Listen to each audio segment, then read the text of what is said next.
जब तक सफलता न मिल जाए तब तक हार नहीं माननी चाहिए। पुराने समय में एक राजा युद्ध में हार गया था। उसके सभी सैनिक मारे जा चुके थे। राजा किसी तरह अपनी जान बचाकर जंगल में भाग गया। सैनिक उसका पीछा कर रहे थे। वह बचने के लिए एक गुफा में छिप गया। सैनिक राजा को जंगल में खोजते खोजते उस गुफा तक पहुंच गए। गुफा के अंदर राजा को ढूंढा, लेकिन सैनिक उसे ढूंढ नहीं सके। बाहर आकर सैनिकों ने बड़े बड़े पत्थरों से गुफा बंद कर दी। गुफा बहुत गहरी थी। अंदर की ओर राजा छिपा हुआ था।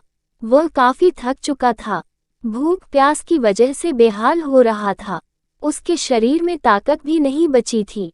शत्रु सैनिक गुफा बंद करके वहां से चले गए तो राजा अंदर बैठा बैठा सोच रहा था कि अब तो उसका जीवन खत्म हो गया।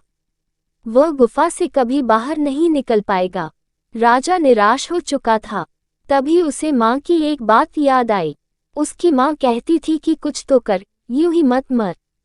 ये बात याद आते ही राजा में फिर से ऊर्जा आ गई।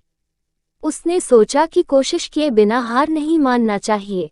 राजा गुफा के द्वार से पत्थरों को हटाने का काम शुरू कर दिया। कड़ी मेहनत के बाद राजा ने बड़े बड़े पत्थर खिसका दिए। किसी तरह राजा ने बाहर निकलने की थोड़ी सी जगह बना ली थी। राजा गुफा से बाहर निकला और अपने मित्र राजा के पास पहुंच गया। मित्र राजाओं की मदद से उसने शत्रुओं को पराजित कर दिया और अपना राज्य वापस प्राप्त कर लिया।